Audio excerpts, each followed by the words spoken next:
Welcome to our next adventure with Chemology 411, a podcast about anything and everything. Kim and her guests will take you behind the scenes, behind the story, or behind the bar. So sit back. Make sure your seatbelt is fastened, tray table in its upright position, all carry-ons stored under the seats. But for this adventure, electronic devices must remain on, as we are ready to take off on our next adventure.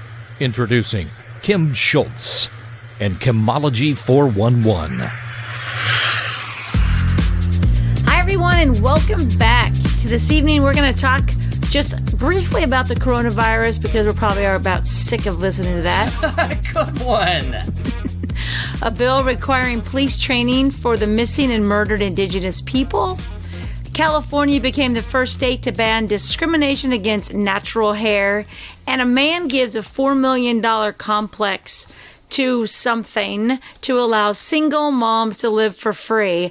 I am Kim Schultz, and I'm your venture coordinator for this show. Let's say hi to my co-host, Tyson Harley. What's going on, Kimmy? It's tax season. Oh, yeah, so you're what? Allegedly busy. Yeah. I say as I come into the studio and have to be careful that the piles of tax documents don't fall on me. Right. It's so like stacked up. I don't have to be rescued. Help! Yeah, my mom said... Where are you? Under a pile of 1099s! Yeah, it's not good.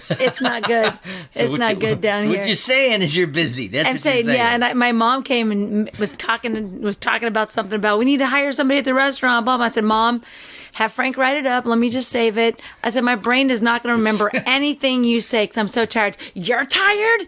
I'm tired. I go, Mom, not going to listen to it today. You have absolutely no clue what I'm going through. You purposely are doing this on your own. This is my job. So please just leave me alone. And she You're was like, tired. She was like, yes, I'm tired. I was like, I always tell people, you know, the busiest day that you have at work, I mean, just slam busy, like busy, busy, busy. You're just like overdoing it. I do that for 71 days.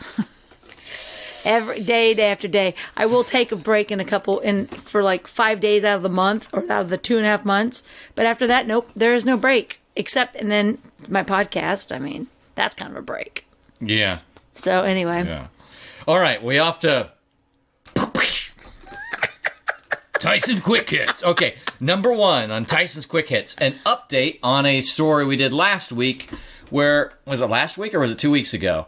Anyway, about a book called The Hidden Nazi, and it was around a guy named, we did an excursion last yes. week. And around a guy named Hans Kammler, who's the biggest Nazi you've never heard of. Well, I'd heard that characterized as I had listened to 2 hours worth of stuff on him, and that's what I paraphrased in the excursion, which probably ended up being about 25 or 30 minutes. Or an hour. Was it that cool? Yes. Well, we must have had a good old time with that. Yeah, we did. So anyway, I went to the library and found, like, in the reference area, 2 different multi-volume collections. One was called the Encyclopedia of World War II. Another one was called the Holocaust, an Encyclopedic and Document Collection. And sure enough, and they're both kind of laid out like an encyclopedia, alphabetical order entries, you know, like the old World Book and stuff. Sure enough, I look in both of them, and neither one of them even have an entry for this guy. Yeah, that's shady, right? Yeah, there. So there's something shady going on. The one guy is, in the one, it was like it went from Joseph Comhuber to Kotohito Kanin, and the other one, it went from somebody Colton Brunner to Chaim Kaplan. So anyway, right in between, there should have been Hans Kammler, and it wasn't. So it really is kind of a breaking historical thing about this guy, that at least when those encyclopedias were written, and they were, like I said, I'm talking each one had 5 to 6 volumes, and neither one even had an entry on the guy. So that's quick hit number one, just to let you know that, boom, that really is kind of weird. I still think it's weird. If you will, a breaking history moment. I mean, another one, if you look, it reminds me of when a book called 1491 came out. And I think it was by somebody Mann, M-A-N-N was the author. And it helped lay out the idea that really right before the whole mythology of the Native Americans barely touching the earth. They were so light on it. They barely, even as they walk, put footprints on the ground. in reality, there was massive civilization all over North America, Right. And had the civilization not basically in many ways died off from the bugs that we brought with us unknowingly, the diseases, then we wouldn't have conquered North America so easily. So it's another one of those where that became kind of a seed for more scholarship, and I think that book about Hans Kammler will be one of those. So now, quick hit number 2. Moving's being... Oh, we talked last week also about murdered and missing Indigenous women. Right. So that's a movement for people to understand the awareness. We'll talk about something else about that here later in the podcast. But we talked about a movie called Somebody's Daughter. And you can go look this up at Somebody's Daughter MMIW.com for murdered and missing Indigenous women. So you can look up there, and they have a list of screenings. It turns out that here we are in Northeast Kansas, and they are going to screen that show at the Free State Festival, which is in Lawrence, Kansas. That's going June 22nd through 28th. So just thought that was a good little update. And also... I don't know what that was. I'm going back to... That was like a reverse it, because I want to go back to the Nazi thing. While I was at the library... I picked up another book. And remember, we referred to Hans Kammler as the architect of the Holocaust. Yes. Well, in another way, there's a whole family called that. This is the family that went from just like literally just making equipment for breweries to eventually becoming the reason they had high efficient crematorium type ovens at places like Auschwitz. Gosh. A German family that was not really Nazi in any way, shape, or form. They had Jewish friends, so on and so forth. The Nazis at some point said, "You're not Nazi enough. We're taking your company." So through family pride and otherwise, just like trying to, desperately hold on to what you have, they're like, "Okay, fine, we're Nazis." Yeah, we'll do it. So, okay, whatever. Well, and then once they did that, they have a government contract, if you will, and they just rolled and didn't think of the moral consequences. And this is the family when our army went through and, went to Auschwitz and all these various camps, looked at the ovens that, turned these victims to ashes, this company's name was stamped on them. And so this is an interesting story, too, called the name is Topf and Sons. So top, like the top of a bottle as opposed to the bottom, the top of something as opposed to the bottom, but add an F like Fred. So Topf. Topf and Sons. So go check it out when you get a chance. That's another interesting kind of background on, kind of human nature and what happened back then. Another very interesting book, which I haven't finished yet, but I've gotten into, that's around this, is called Hitler's Willing Executioners. It goes into this idea of how did a whole nation, how did that happen? How did people decide that was okay? And a lot of it was really the economy started to suck. And once the economy starts sucking, guess who you got to go to? The people are in power, so you get a little bit of the money. And when that happens, then you're just going to do what you need to do, and you're going to put the morals aside. All hell breaks loose. Yeah. So, and the last quick hit is that still kind of in the afterglow, baby. Still in the Super Bowl afterglow. Oh yeah, I've taken up smoking. Anyway, so I'm doing so. It took me a while. That was a joke. In doing so, being in the afterglow, I'm a paralysis of analysis shopper. But I finally just went somewhere local. I'd gone to like some of the big chain stores and said, I don't know if I like that gear. So I had some gear in mind, and finally went to another little place in town called Rally House. And they had some of the gear I'd seen online, so I finally got my Super Bowl Chiefs gear. One is a T-shirt that's Patrick Mahomes at one point goes, "Hey, do we have time to run Wasp?" So it's a famous play. You can go find it in Mic'd Up in the NFL film stuff, where he threw it to Tyreek Hill on 3rd and 15. And so they've So Breaking Tea is the name of the company that has all these kind of cooler little shirts where they can't really say NFL. Right. But they can hint at it. Like, do we have time to run Wasp? And it shows the play, the diagram of the play like you'd write on the chalkboard. So I got that one. I got one where, like, another Breaking Tea one is when the AFC Championship game, Kelsey's like, you gotta fight for your right, to party. That's after they won. And then after the Super Bowl, he changed it to Lombardi. That was pretty clever on his part. So they got a T-shirt that says that, and they got a tightrope touchdown won the AFC Championship game where Patrick Mahomes went down the sideline toward the end of the first half and then veered inward and got the touchdown right before half. So I got that gear, and I got 2 pairs of super cool socks where I can wear them with my dress, with my dress pants during the week, and they got Tyreek Hill on them. Like, you look at one sock, it's the left half of the picture. And you look at the other sock, it's lined up to be the right half of the picture. Right. So he stands very proud with his little plie. Yeah, except my legs are kind of bowed, so it doesn't work too well. It doesn't work. And the because he tried this out in front of the mirror at home. Oh, I was definitely like, we have a big meeting on Tuesday, and I was like, everybody check it out. I was pulling up my pant leg like I'm trying to show off my legs. It's just to show off my socks. Anyway, the other thing, too, is it kind of wraps around your leg, of course. So someone's like, does that say show me? I'm like, no, it says showtime. Patrick Mahomes, showtime. It doesn't quite line up quite like you think. So, yes, I got my championship gear. It was awesome. And that's the end of...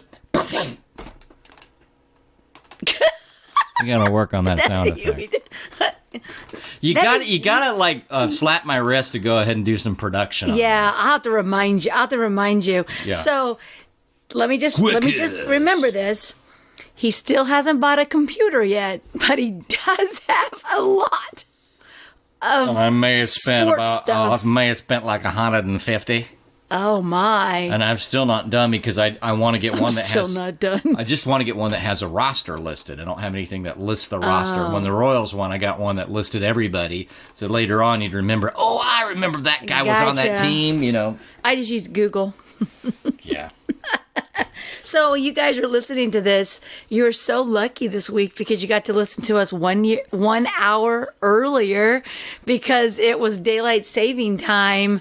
We got to spring forward, which by the time you listen to this, so we're looking forward to it, both of us. I am, I like my nights. And the same thing when we had that whole episode on it. Sure enough, somebody says it on social media, and someone's like, "Man, I hate that. I wish it'd stay the same." And I pointed out, and it's like, sure enough, right. It's like, no, I think what you mean is you wish it was like that all the time. Right. Sure enough, it's like, yeah, they like the later sun. Because they go, this is crap. I don't like it when it gets dark at 5. That's the time you don't want, but you're telling us you don't ever want to change that. Yeah. So you have to listen to our podcast on that one. I don't know what episode it is, but you can go through on the descriptions for daylight saving time because we've already talked about that because we're ahead of the game there.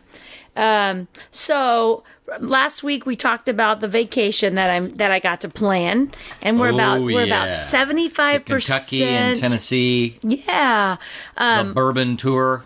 Yeah, we're doing the Bourbon Trail. Exactly. It's a Bourbon Trail. But we picked out the distilleries that we're going to go to. I got all the hotels booked. The one that we're going to stay at in Kentucky is for sure because I got a really good deal at a casino in Indiana, which is like 15 miles from Louisville. But all the distilleries are an hour from Louisville. It's not like they're all in Louisville. So instead of staying there, we just stayed Louisville. And so we stay. So we're gonna stay there. Say like you've been drinking a lot of bourbon.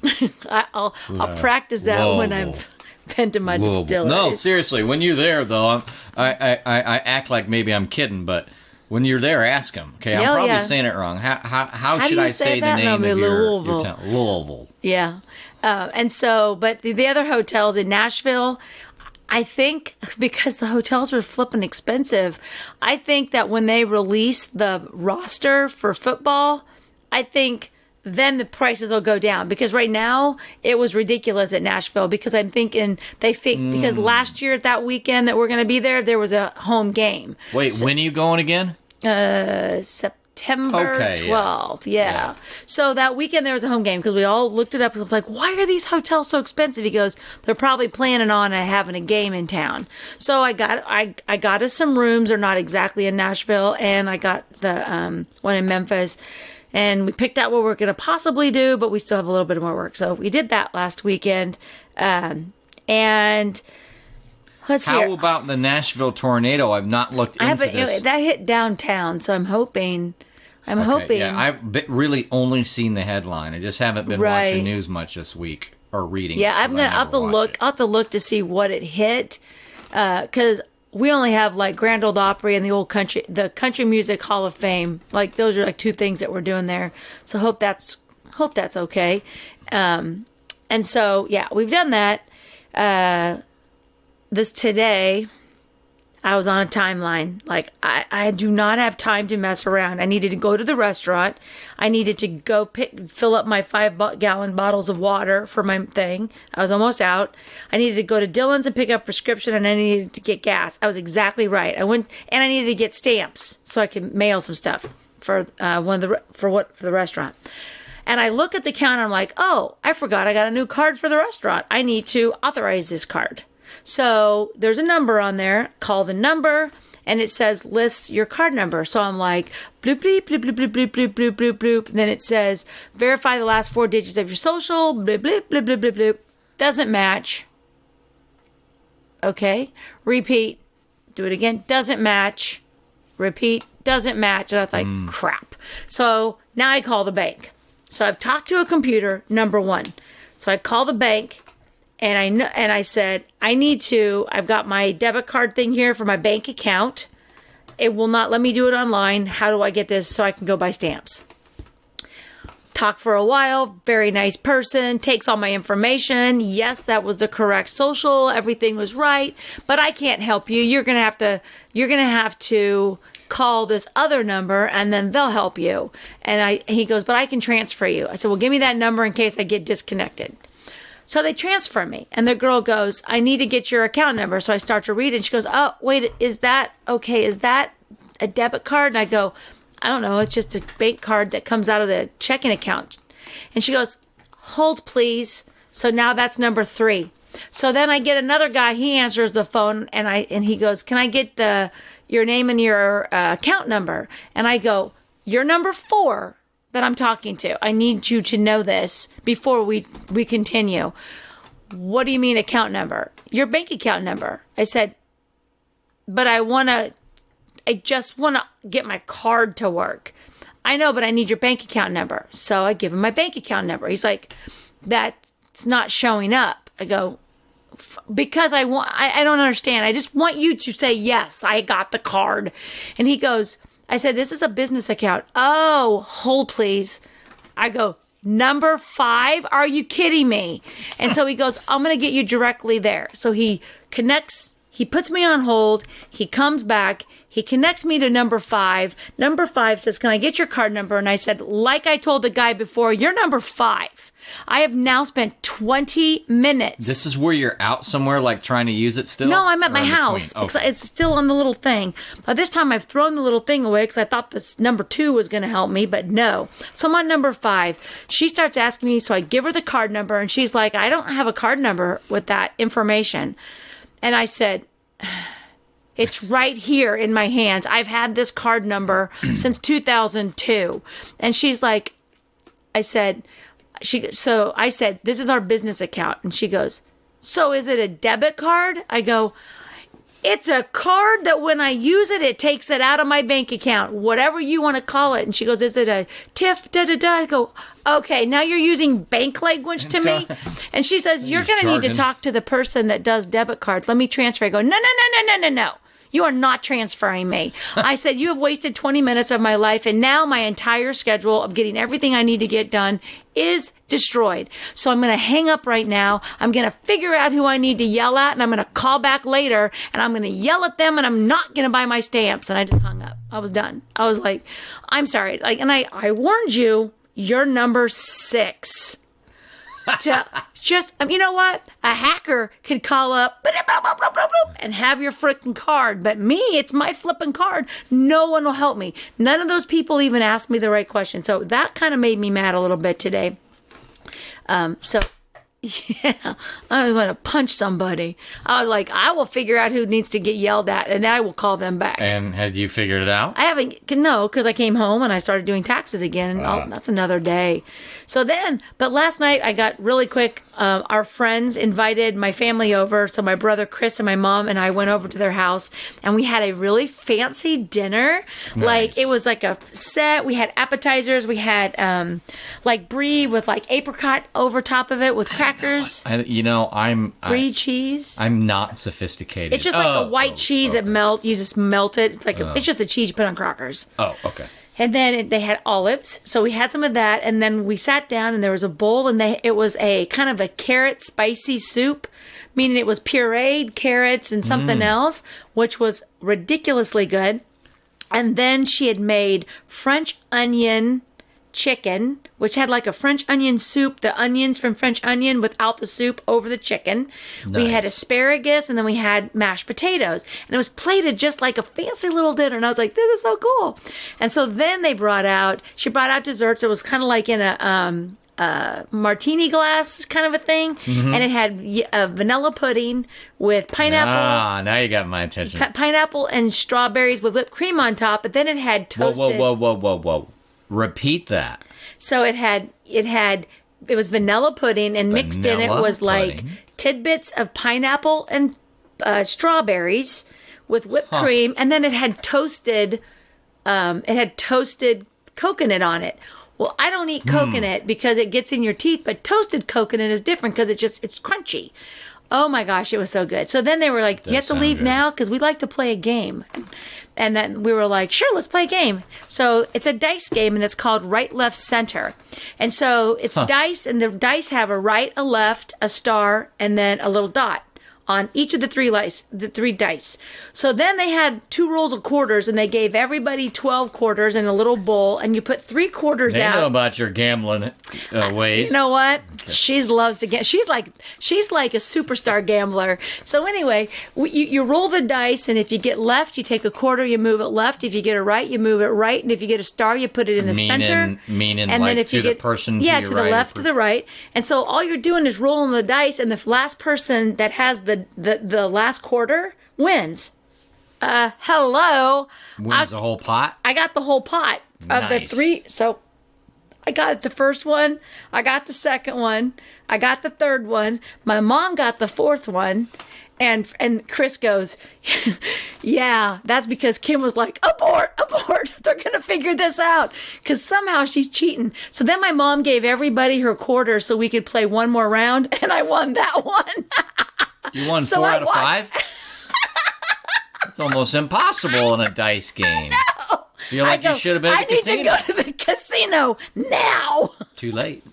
Well, you never know. I might keep that going until Saturday. It's kind of like, your muscles just having to replenish and, rest and come back. That's right. It probably just needs, you'll be good.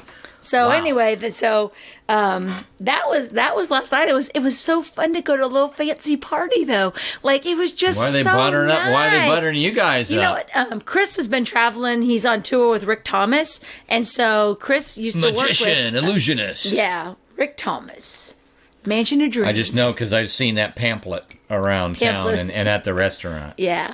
So, but Chris works with him, and they travel. They just got back. He just got back from Las Vegas. And your other brother Grand used Canyon. to, but they're on their way out. Both of them are leaving again. Oh, yeah, they're getting ready to do the East Coast again. So, but Chris is wanting to not be here as much. So, our friends are really good friends with Chris, and they were like, we've wanted to invite your family over for a long time, and so I had to move some appointments around. But when I'm one of those people that if it's something important to me, it's going to come first before work, and if I got to come home and work more after, more important than you know what I can.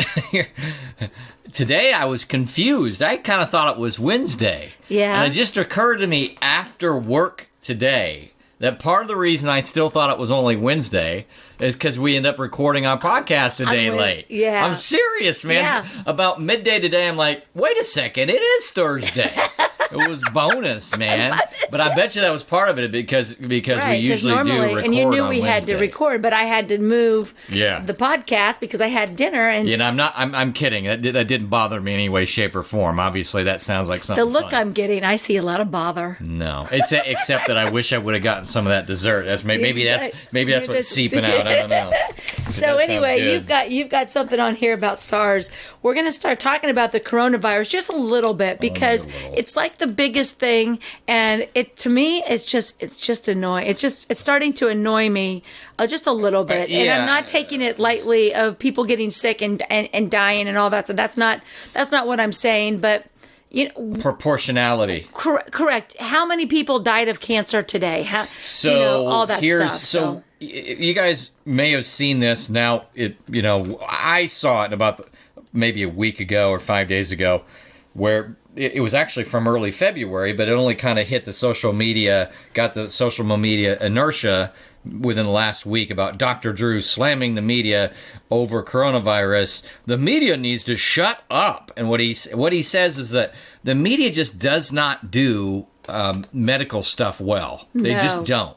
So he pointed out, although this was on some kind of morning talk show where they had kind of a panel and brought him in, this is actually on February 3rd. At the time, there had been about 360 deaths worldwide. And what was interesting to me is it was, give or take where this goes, it's still not anything compared to influenza, because even then, one of the co-hosts pointed out, to kind of go along with what Dr. Drew said, that 5,000 people had died just in the U.S. of influenza in the last 2 weeks. Right. And you're not hearing stories, and then you saw one of the co-hosts was like, well, a headline that says influenza is not getting clicks. A headline that says coronavirus is getting clicks.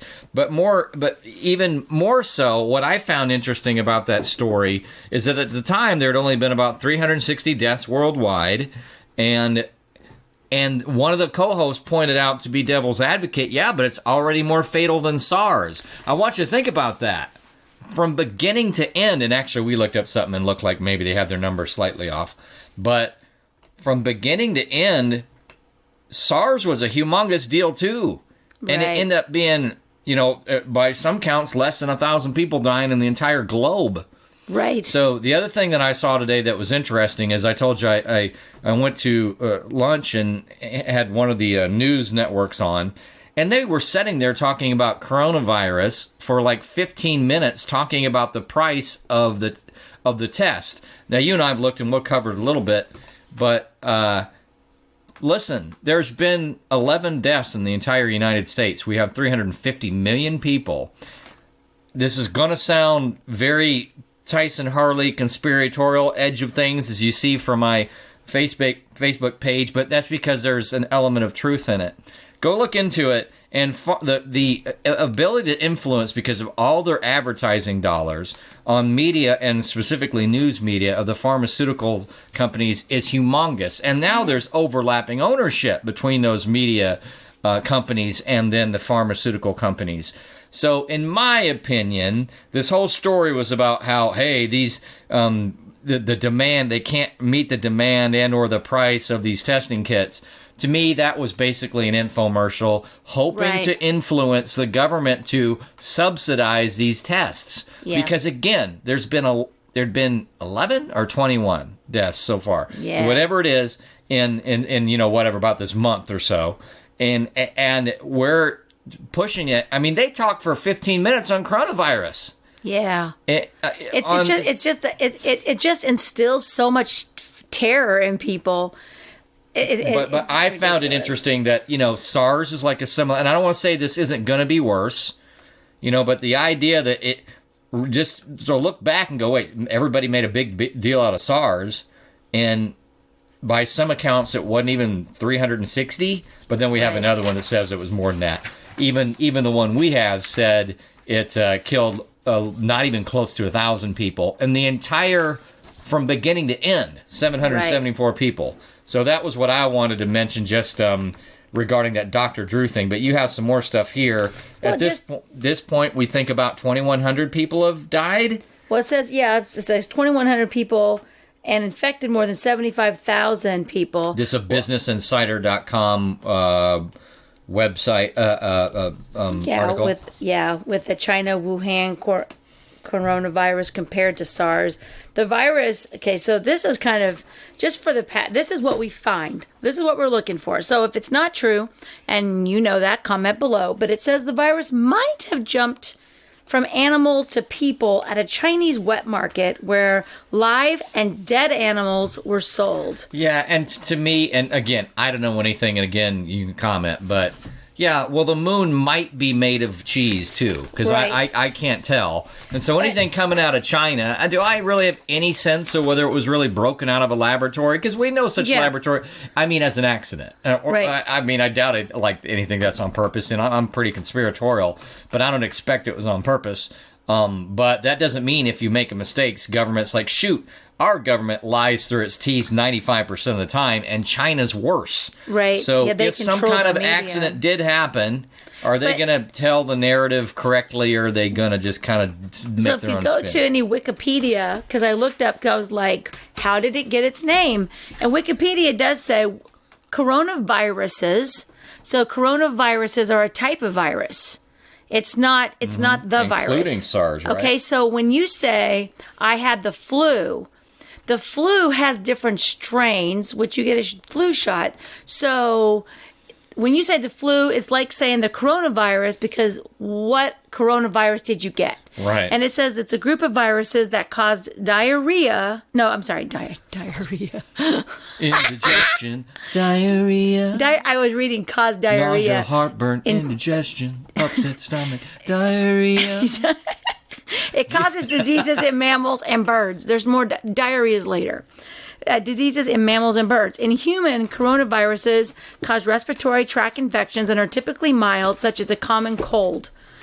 Though rarer forms such as SARS, MERS, and COVID-19. So what that tells me is that all of them are the coronavirus. SARS is Yeah, a this one's called the coronavirus. COVID-19 version. COVID-19 can be lethal. Symptoms vary in other species. In chickens, they cause an upper respiratory tract disease, while in cows and pigs, they cause diarrhea. There's not vaccines or antiviral drugs to prevent or treat human coronavirus infections. So once again, before I even read this, I thought you got the coronavirus. It's not. It is.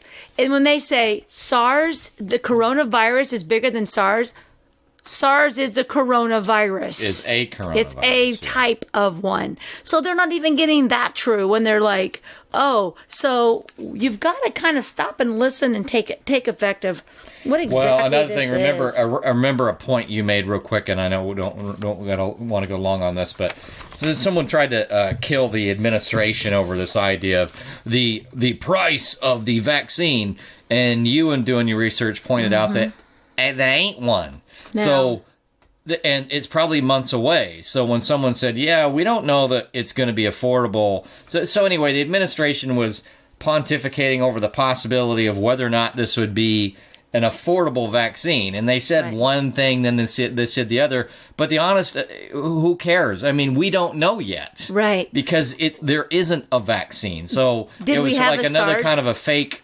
What's that? Did we have a SARS vaccine? I don't remember. I mean, like, I'm But sure that during listen, probably with what they're trying to do is trying to get it subsidized. Right. So I if get and remember, they just pledged like, I don't know, $2.5 billion. Yeah. So remember, we don't have 50 deaths yet. So do the math on $2.5 billion and where that money's going for. What it is that they're trying to get subsidization for their research and development. And then Then if it ends up killing 100 people, that's a lot of free money they got. well, and they wanted to only give to people who can afford the $400. So then when they still do get sick, because this actually doesn't even work, because how do you know it's going to work that quick? Like, there's no testing. I mean, you have to test it Right, for a like while. The first not, ones may be imperfect, but not on the- everybody can get it. And as my daughter said, if 95% of the population is not vaccinated, the 5% wasted their money because they still can get it. You can still get the flu with the flu shot. Yeah, it's you kind just of can't ironic, get the flu with it. So it's kind of weird. But the other thing too is that, as far as a test goes, and this, like I said, 10 minutes today on an infomercial, why these companies should get subsidized for people being able to get tests. What good's it going to do you? Right. Because you don't have a treatment. I mean, you've got a respiratory illness. I know this is going pretty fundamental. It's like you need to do something to battle your respiratory illness. Right. So whether or not it's regular flu or coronavirus is in a way just a matter of accounting. You need to get treatment because there is no treatment yet for coronavirus. Well, a coronavirus, because coronavirus, it's that COVID-19. Isn't that what we're dealing with right now? Yeah, they call it. So remember H1N1? I remember it. Is that the pig, the swine thing? Yeah, it was swine like, flu? But H1N1 came in. We had the same craziness, right? So about a year after the craziness stopped, my daughter got sick, she was a college student, went in and had H1N1. She had 103 point some fever, and they just said, you know what? We're going to leave. She needs to have the fever for a couple more days. Here's some medicine. Keep it under this temperature, but do not kill it, because that fever is what's fighting your infection. So my daughter was in bed for about 4 or 5 days. But if she would have had it like 9 months earlier, we would have been panicking, oh my gosh. But then all of a sudden it all died down and it just became an illness. Right. It did have to be. It's like, well, you've got a respiratory illness. Do what you need to for a respiratory illness. But she had to be registered for it. Like they had to, you have to she had to register because that's what it is. So I'm sure with these, they register, like it's a registered thing. And you had pointed out a story about. It was kind of funny because to me it was really an anti-panic story. It's like, hey, don't be buying all these masks. Right. Okay, so you'd found a story that said, hey, the mask is not going to, I'm paraphrasing, the mask isn't going to help you. And in reality it was saying, and of course my first response is, it's going to help you. It's just a matter of degree. And they point to, the real idea was, hey, if you buy all these masks, everybody, on this scare of the potential coronavirus, then they aren't going to be as available for hospitals and stuff that really need those masks. Right. So you got to be careful and be educated about wearing the mask and what type. Well, I was going to say, you can't go and get like the cheap the little mask is not going to do any good. One of the things that the article did say is that when you've got those masks on, you're taking your hands and you're touching your face more because that mask, you're arranging the mask, you're touching your face more. And it's what is it, like a liquid kind of like, it's like droplet. It's a droplet kind of a thing. So to me, I'm like, it's like, that's just an anti-scare story. Right. Because wait a second, how's a mask not going to protect you from droplets? Well, and so we said, it said, make sure you wear a mask if you're sick and talking on the phone. I have used a condom every time I've had phone sex. Not one girl's been pregnant yet. Know what you said? Yep, that's what I said. Safety so how first. do you know it doesn't work? So, I mean, you got to take a chance. I use a condom every time I have phone sex, and not yet. Not one pregnancy. Pretty good success rate. It is. That is 100%. That's good. So, once then, woo, down we go. All right, so we're going to move on. Oh, no, I have my meme that the girl sent me. Meme. I have to You share. mean a meme? Remember the first time you saw that word? A what? First time you saw that word, you go like, Mimi? What's a Mimi? Yeah, it doesn't. You're like, hey, right. off the Drew Carey show?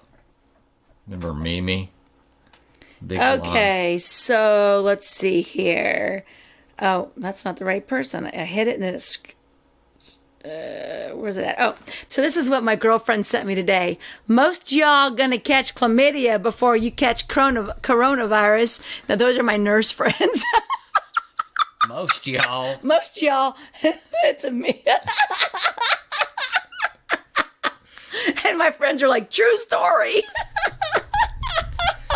So, anyway, all right, switching gears. So you talked about the missing Indigenous, yes, the murdered and missing and you Indigenous. had mentioned last week that was more of a local deal.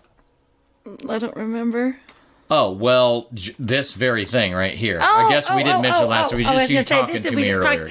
We talked about it. So anyway, you talk about it, and to me it's kind of weird how all of a sudden it pops up, because I never would have even have paid attention to this article. Right. But all of a sudden an article pops up that says, bill requires police training for missing and murdered indigenous people. This is a Kansas legislative bill. Right. And so what it is it's trying to... Basically, it's only for training between the various agencies, but it still helps. It helps raise awareness so that the Kansas Bureau of Investigation and other law enforcement agencies understand the issue, understand the problem, so that therefore when they have training that is mutual, that's not the word, joint training, that, they're more aware of the whole situation. And I looked it up really quick. This first hit the news about 5 days ago, maybe. And as of today or yesterday, it made it through the Kansas House, and that was unanimous. So Kansas House isn't that big, but whatever. It is, 125, 130 people, I don't know. And it is now in the Senate. Right. So it's not a big thing, but it's kind of cool that it's along those lines. Yeah. And interestingly, you said the person who brought it up in the Kansas legislature was the only indigenous woman in the Kansas legislature. Yeah, the only elected official. And it turns out that on the national level, there is the congresswoman for the Olathe area. So basically you're talking about the Kansas side of Kansas City. And despite some sports media, although he did make a mistake on where the Chiefs were, there is a Kansas City, Kansas, even though that is not where the Chiefs are, thus people criticizing President Trump over it. But there is a Kansas City, Kansas side, and this particular legislator is a woman who is an indigenous woman over there. Correct, yep. And also a former MMA fighter. So, about that, she's like, I think they said either the first or one of the only indigenous women in Congress. I thought she's the first. Yeah, I thought that's what, because she made it those. So that's neat that they're making some progress, because we don't have. Well, we've got tribes in Kansas, but a lot of states have some tribes also, and maybe some of them are bigger, but we have our share of decent-sized tribes in Kansas. Hell, you so do. Does Oklahoma. A lot of states do, really. And we certainly have some tribe land, not very far from us at all, and plenty around. Oklahoma has a lot, too. So, yeah, that's cool that is, maybe in your state, wherever you're listening from, there might be that type of a bill that would, help raise awareness for the indigenous women. Yeah. Oh, I just thought it was. I mean, you had talked about it, and so they are doing something to try to help them, which sounds we're like opinion leaders, as they say. Yeah. We're opinion leaders. Opinion leaders. Okay, so California becomes the first state to ban discrimination against natural hair. Now, I didn't even know that this needed to be a thing. And I mean, I've saw some of the, I don't even understand what you're saying. Okay, so evidently there have been people that have certain type of hair, whether it's like for the African American, like the where it's basically it would lay like a black guy's hair would lay, but maybe like the cornrow kind of things. I'm not exactly sure. I just think it's if you're not doing. You're not doing extensions. You're a black woman who doesn't do extensions, right. And you don't do the old, fry your hair so that it goes straight. Right. It stays curly, like a black man might wear his hair. Like the kinky and curly, just kind of out there. Yeah. And they always try to tame it down. Yeah. I go spend a lot of money to get curls, and then they spend money to not have curls. Was it you who said that I said that I would actually be surprised about how many white women actually do have extensions? Yes. You were like, nobody gets that. Years. And my friend the other day was like, I love my new extensions. Look at my new blonde extensions. I did not know white. Yeah. Oh, yeah. Yeah, it's because we have real thin hair. So, like, I have real thin hair. If I wanted to, I could go get the extensions and they just pop up underneath it. That way it would give my hair more body. I don't have the money. So for this that. bill So is this- the idea, and you said the background was that there was a woman tried to get a job, and she was hired, but almost as soon as she was hired, they said basically appearance. Yeah, so is that your hair? This is a black woman. And she said, is that your hair? And she's like, yeah. She's like, oh, well, that won't do. And in a call center. a call it center. wasn't like the even people, public facing. Yeah, it's not even like she's going to be Not dealing that with the should public. matter, But like, but it's like even less of a reason. Right. So she has been battling them, and it would be a weird thing to try to prove, right? Just like any of the employer, unfortunately, I don't know if it's unfortunately, it's just factual. Any of that discrimination stuff is it can be hard to prove because most places are at will employment anyway. But to me, hers seems a little bit more obvious, right. But still, she's supposedly been fighting it for it was like 7 years, wasn't it? 10. 7 or 10 and years. And it was dreadlocks. She had dreadlocks, and they were like, "Yep, that's not gonna cut it." Now, here's the deal. Okay, hers were dreadlocks. Dreadlocks. Yep. And what's this about? Natural hair. Because that's her natural hair. Like that's just their. Okay. You put it together. It's not like she does it. What's It's she just, supposed to do? Wear a wig? They wanted her to cut them out. They wanted her to cut it off, meaning just go short hair, just get it. Here's the thing: if the company has it in their policy that you can't have long hair, then no one is allowed to have long hair. It's a policy. But if I can have long hair, then everybody should be able to have long hair. Right. And evidently that wasn't happening. There was a kid that couldn't wrestle until he got his hair cut off. He had long hair, and they wanted it. He had it I think it was in braids, and they were like, "If you want to do it." And one kid actually cut his hair, I believe. I thought. Oh yeah. And another one didn't. Some of them are going to take that well, that's just kind of the team rules. Right. And so, you're trying to. So a lot of times sports have a little bit. It's like a place for discipline and a place for rules to supposedly give the person a little bit more structure. And so a lot of people would have taken it that way. Okay, well, it's just structure.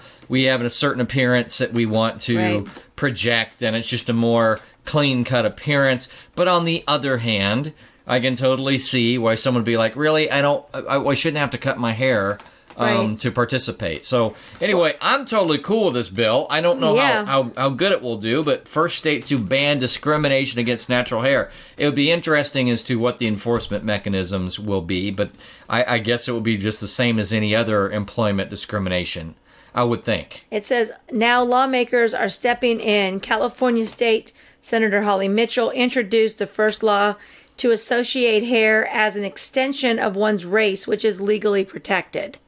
Yeah, what did I say? It would be like, when we think of this, sometimes we think of it in a weird way. Like, you kind of have to almost think of it as kind of and I'm going to sound highly liberal here compared to what I am, but it's just I'm a libertarian. So these things you don't have to always be on the same side or the obvious side. So part of it is kind of the distinctions of the main part of the culture. Right. The dominant part of the culture. And it's like, can you imagine if I went to a call center, but for whatever reason, I was in a culture, I don't know, in Bizarro World, or I'm in Africa or something, where I'm the minority, and someone said, oh, that's your skin color? That won't do. You need to self-tan or something. Yeah. I mean, that's how silly it is. It's just literally, well, that's what I look like. Yeah. And it reminds me, this is mine. This is what I look like. You don't have enough muscles. So once you get some more muscles, you can come in here because we all want to have a lot of muscles in here. But even that, it's not. I mean, that's at least something I could change. Oh, I guess I could change my skin color, but it would be artificially changing it. But that's the idea. It's like you should be able to be what you are, and that's got to be good enough. It reminds me of the whole. It's almost an extension of the, the idea that women. I always think, listen, you women look great when you're really made up. You do, but I hope you don't ever think we're really trying to force you to do that. Yeah, because a lot of work. Every time he comes you over women here, kind of do it yourself. You kind of bring it upon yourself. And granted, they're selling stuff to you 24/7. But if you all just stopped, you'd still have relative beauty. And guess what? Women are still prettier than men, no matter the little. You know what? I've seen some pretty men. On average. Yeah. Well, and I'm always dressed to the T. There's always going to be viva la difference. You don't have to have the makeup unless 10 of your. If I were a woman, I would be trying to go natural, and then I'd be pissed off if 9 of my friends were always wearing. Goddamn, sorry, that foundation powder makeup that you spray on like what you know, what do we call that? Oh, airbrushing. Airbrushing, yeah. Yeah, when airbrush perfect skin on. I'm like, really? I want to punch you in the face right now. Well, you know, I didn't wear makeup for years. And I think that's why my skin, like I look so young, because I didn't put those chemicals on. Because I was at home and I was a mom. And I always wore my hair in a ponytail.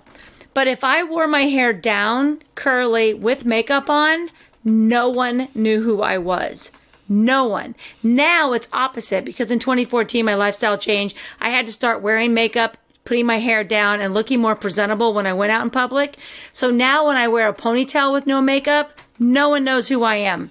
It's kind of awesome. It's like, I'm like that superwoman. Like, I can walk anywhere I want with my ponytail. You don't even need the Clark Kent glasses. No. It's just... Yeah, exactly. It's a ponytail. Well, I don't have glasses. I have a ponytail. And my concern... my concern, and I know it's a little far afield, but I see that the cosmetic companies and the shampoo companies, it started about 5-6 years ago.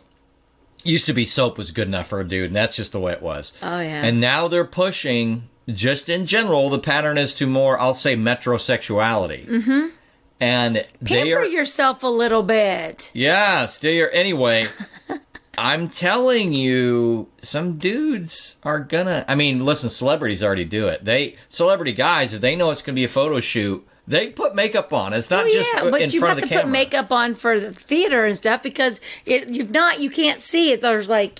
Yeah, but that's different. I mean, like if they're just like even red carpet stuff or... Yeah, because they're being photographed, it's still... Yeah, it's a character.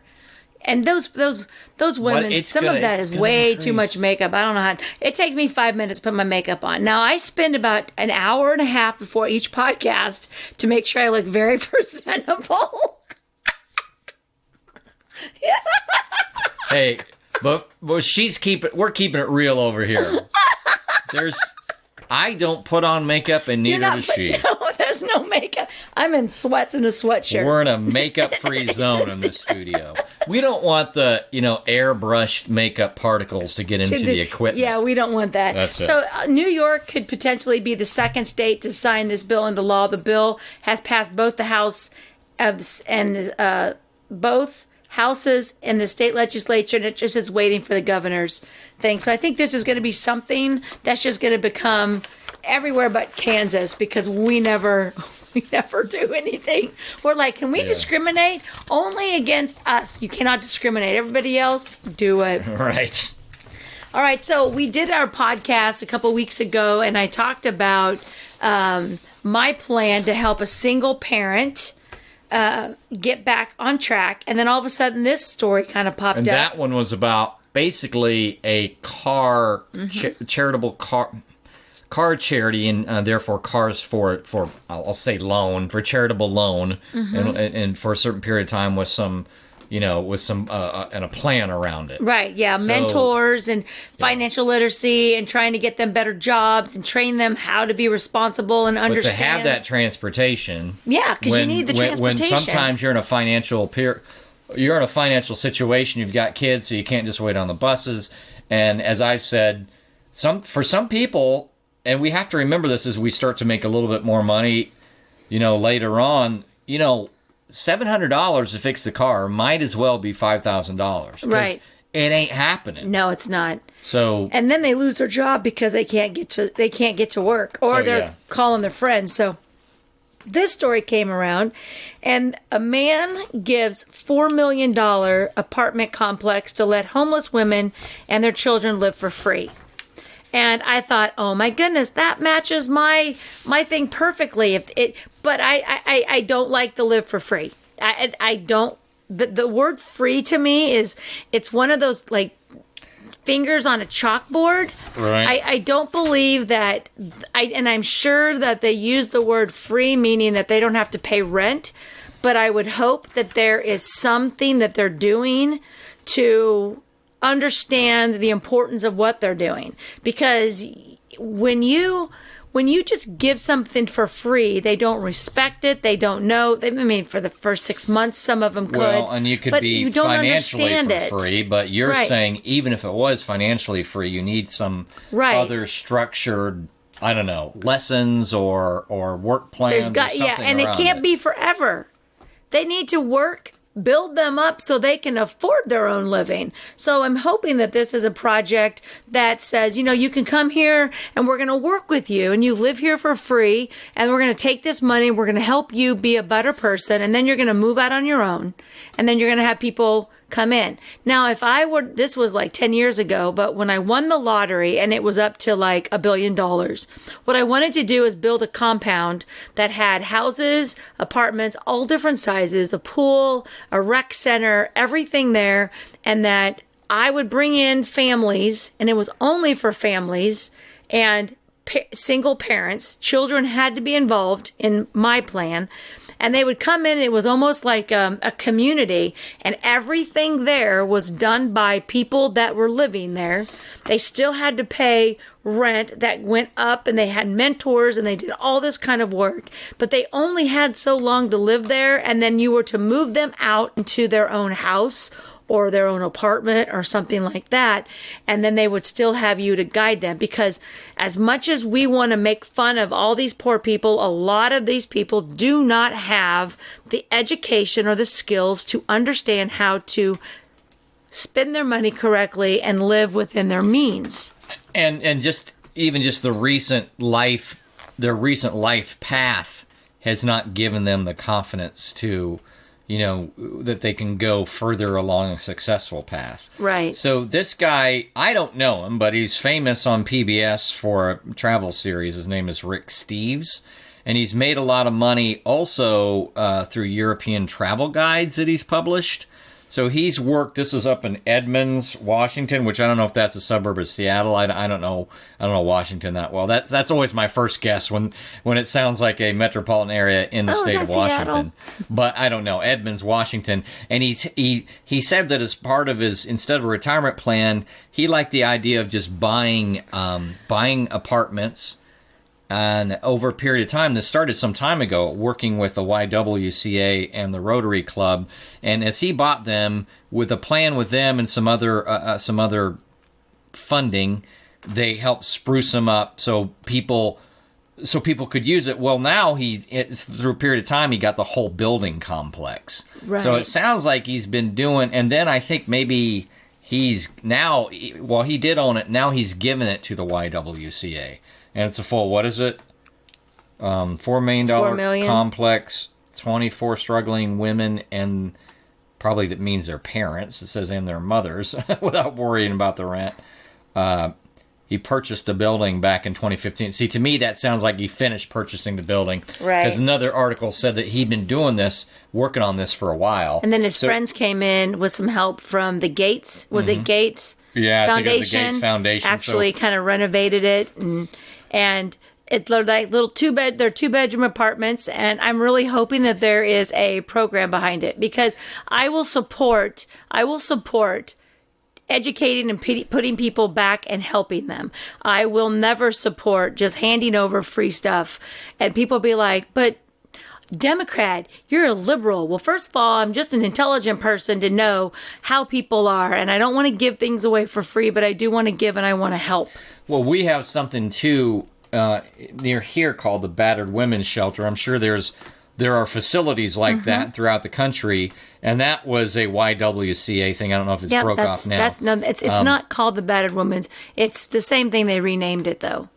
So anyway, it reminds me of that because it gives women a place to go, right? When they need a place to go. So now, like you said, we don't have the details, but it does sound like it's more of a process and a transition thing, Right. in that they said to get the women back on their feet. Right. So, to your point, I don't know that it says Trinity Palace is the name of the place. Trinity Palace, excuse me, helping single mothers recovering from addictions. So YWCA and Rotary Club to get back on their feet, provide a caring environment that they deserve. But to your point, if it's just, hey, so you're off your Here's drugs. some free stuff, and go do your job and just be on your own, and we're going to let you stay here for 2 years, they're going to leave and fail. I mean, Yeah. the majority of them will. Now, Rick But at least the Steves, start of a nice. To your point, it's like any old charitable organization, man. You need to have a plan. We talked about that with another episode. In fact, I do. So, Rick Steves, now your next project will be buying cars, because There you these go. women probably don't have cars. I mean, but they can, like, you have to have the whole package. You can't just give them one thing and then expect them to do anything if they don't have transportation. And unless the daycare center, and more than likely what I would imagine is there's like a daycare center there. That would be my thing, is they would build a building that had daycare so all the children went into the same daycare, and that they Right. provided that would be awesome. And then use public transportation. But, yeah. I mean, to your point, because you're like, hey, public transportation sounds really good, except if you got to go to several places because dropping off the kids. So if there's a kids place there, then maybe those mothers could use public transportation just to get to work, because they're not having Yeah. to cart their kids around too. as long as they have a So- plan. I'm all about the plan. I'm all about helping people. But It's I'm a not- nice start, but to your point, and in my focus on being a sports fan, so many athletes, because they're told to be a part of their community, they know in a Right. way they're very privileged to get all the money they have, and they make a lot of money. So many of them start up these little foundations, and you don't know from one to one. Part of you kind of wants to go, I hope that's not just a vanity thing. And I'm not Right. saying it usually is, but it's like, how many different little ones do we need to start up? Does Right. yours work well and partner with others? What is yours doing, and what is its plan and its purpose Right. and its schemes to make sure that it's successful? And if you don't have it planned well, then maybe you just need to be a partner with blah blah blah blah blah, and they do most of the administration. Yeah, and So, go back yeah. to that past episode of ours. We did talk about nonprofits. Cause, Yes. and the sad thing about it is a lot of people try to do nonprofits and try to make it money off of it.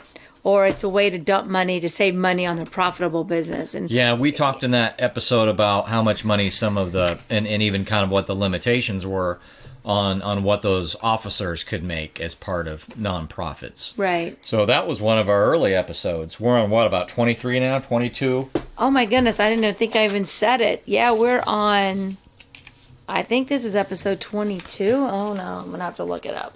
I got to look it up before we go so I don't forget. Because I know. Drum roll, please. Meanwhile, I'll just waste some talk. time by talking about. I went to a new gym in town.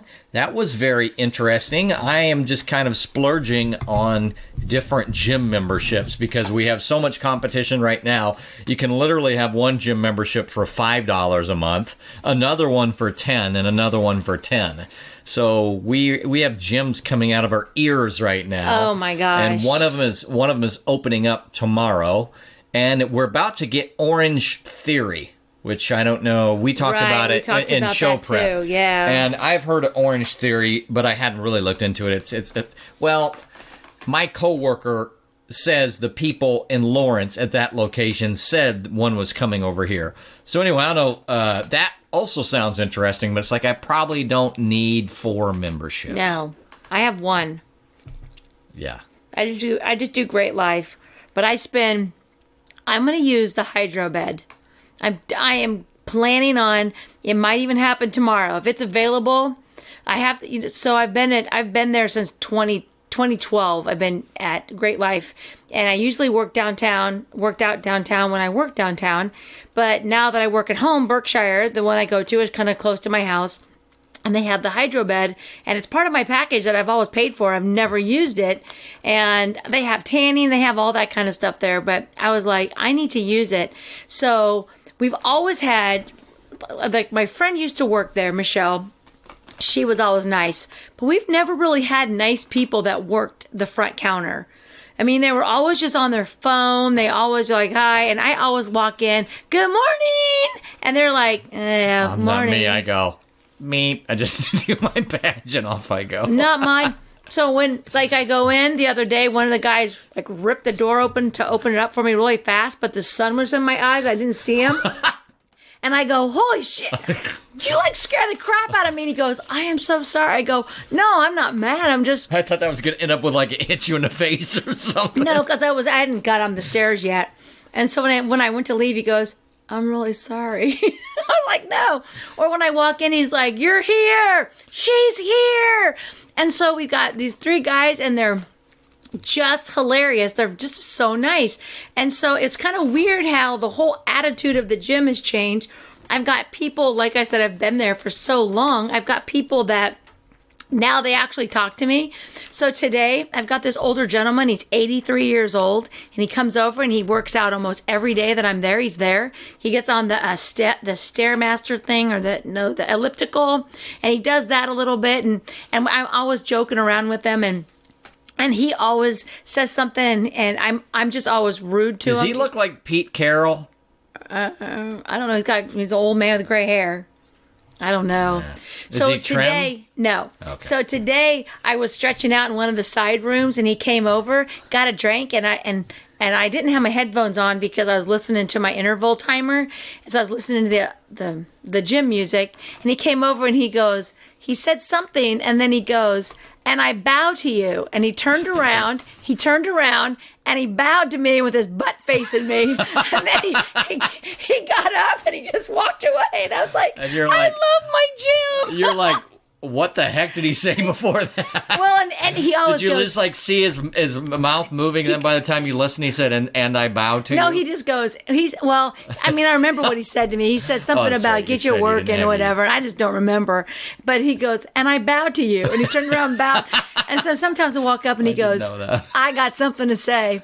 It's not appropriate, so I'm going to walk away. And he walks off because you can tell that because I'll say, you made it to the gym today, and he goes, yep, haven't died yet, or just something like that. So every day I talk to him, and then there's other people that are like, good morning, good morning, good morning, which only has happened within the last year. So 2012, 13, 14, 15, 16, 17, 18 and a half, 19, first part. Really nobody talked to me. I used to have a couple people that worked out in the evening. When I worked out in the evening, they always would talk to me because they knew me from other gyms because I've always worked out. But really nobody ever talked, and I don't want to communicate with people there. My eyes don't make eye contact. But it is nice when you walk in and they're just like, oh my God, you're here. Yeah, because for me, for a guy, women are there to work out, and some of them, you guys want to look good at the gym sometimes, which is eye-catching. You don't want to be the guy who seems like he's ogling. So that's why I don't even like to talk to anybody at the gym. I don't want to be like, hey, how you doing? It's like, right. Nah, she wants to be left alone. Right. So I don't talk to almost anybody outside of, hey, is anybody on this? Is anybody on this machine? And I think that's part of it, because I don't want to be, seeming like I'm trying to scam on a girl or something while she's working out, because maybe some of them are there and they would be okay with that flirtation, but I think for the most part it's like, really, dude, really? Mine's more sarcastic, so there's really you would not think that I was trying to pick up on anybody, except like the other women in there, they'll talk and they're normally like, why is the gym so dead? And I was like, well, maybe it's the coronavirus. Achoo! Like I said, I've been drinking Corona for years. That's on the vaccine. Like, all they're going to do is they're just going to take the Corona and put it in a shot. Wait, I don't shoot Corona. Jason is shaking his head right now. All right, guys. Well, we have come to a conclusion of episode 23. Yes, boy, that was 23. Oh my goodness. I really did stall for time there. Finding that 20. You actually found it like 3 minutes ago. Yeah, we did. We just kept talking. Anyway, thank you guys so much for your time. We appreciate all of our listeners, and we're excited about keeping our show going and going and going. Make sure to comment in our Facebook group in Kimology 411. And if you haven't joined yet, you still have time. It's still free. Thank you, Tyson, for helping make Kimology 411 so awesome. You're so very welcome, Kimmy. And you're gonna work on some intros for me, right? We need some intros for the excursions. Uh-huh. Yeah. And then your quick hits. About that. I need some actual production. Yep, you're gonna do that. Yeah, I need to get into that. I just don't have like that stuff set in there, so it's a little harder to get off the internets. But yeah, let me work on that. I'll do that. We'll see what he says. All right, guys, we'll talk to you soon, and please make sure to keep taking all of your adventures. Bye-bye.